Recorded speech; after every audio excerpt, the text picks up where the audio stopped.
Let's see this question. The question state that if P of A minus B, difference of two set की probability क्या है? P of A minus P of A intersection B, और वही equal है किसके? P of A union B minus P of B। तो ये statement है ऑलरेडी हमारे पास, इसको वेरीफाई भी कर सकते हैं हम लोग। और वो इक्वल किसके? P of A intersection B complement. और तो इक्वल कर रहे हैं कि Q minus P of A complement intersection B।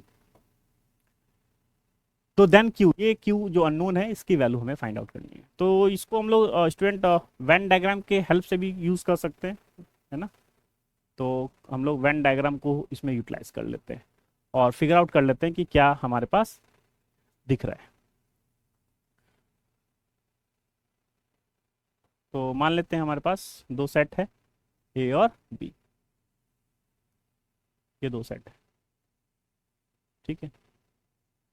ये ए है और ये मान लेते हैं बी सेट है। ए माइनस बी की वैल्यू जो है probability of A minus probability of A intersection. तो ए माइनस बी मतलब ओनली इन ए, यही है ए माइनस बी। तो दिख रहा है कि प्रोबेबिलिटी ऑफ ए में अगर ए इंटरसेक्शन बी एलिमेंट घटा दे तो यही मिल जाएगा probability of A minus B. इसको हम लोग क्या कहते हैं? A minus B, difference of two set. A में हो लेकिन बी में ना हो, तो ओनली इन ए।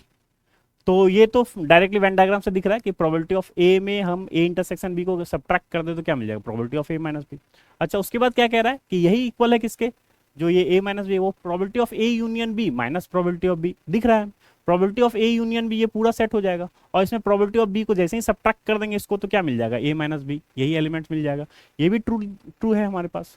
और यही इक्वल्स किसके? A intersection B complement. तो यार स्टूडेंट ये बताइए, ए का इंटरसेक्शन बी के कॉम्प्लीमेंट से, तो बी का कॉम्प्लीमेंट तो ये पूरा एलिमेंट है, ये पूरा क्या है? बी का कॉम्प्लीमेंट। बी का कॉम्प्लीमेंट में, ये पूरे कॉम्प्लीमेंट में किसको इंटरसेक्ट कर रहा है? ए के साथ। ये छोटा सेट है तो हमारे पास क्या आ जाएगा? यही ए माइनस बी आ जाएगा, यही सेट आ जाएगा फिर से। तो बी का कॉम्प्लीमेंट इंटरसेक्शन ए का क्या आ जाएगा? यही सेट आ जाएगा। तो ये पूरा वेन डायग्राम से ये भी इंडिविजुअली क्या हो रहा है? करेक्ट हो रहा है। अब ये कह रहा है कि ये जो है क्यू माइनस प्रोबेबिलिटी ऑफ क्या कह रहा है ये? A complement union B.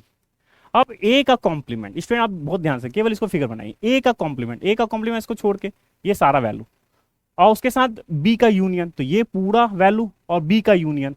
तो जैसे ये पूरा वैल्यू आप कर रहे हो तो बी का यूनियन करेंगे तो हमारे पास क्या हो जाएगा? ये पूरा कॉम्प्लीमेंट और इसमें बी का यूनियन, तो ये वैल्यू आ जा रही है हमारे पास।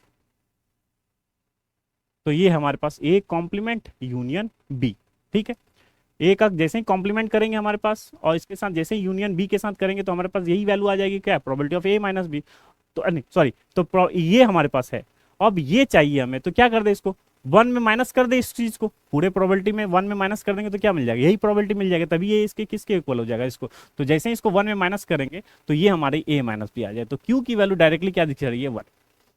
तो A complement union B, that is पूरा सेट, इसको छोड़ के तो वन में जैसे माइनस करेंगे तो ये सेट आ जाएगा। तो हमारे पास probability of A minus B क्या हो जाएगा? One minus probability of A conjugate A by into B. तो क्यू की वैल्यू डायरेक्टली हमें क्या दिख रही है यहाँ पे? वन। तो आंसर, करेक्ट आंसर क्या है? Q equals two. तो डायरेक्टली ये वेन डायग्राम से था, और टोटल प्रोबेबिलिटी थ्योरम को भी यूज कर सकते हैं। यहाँ पे हमारे पास करेक्ट आंसर क्या हो गया? Q equals to one.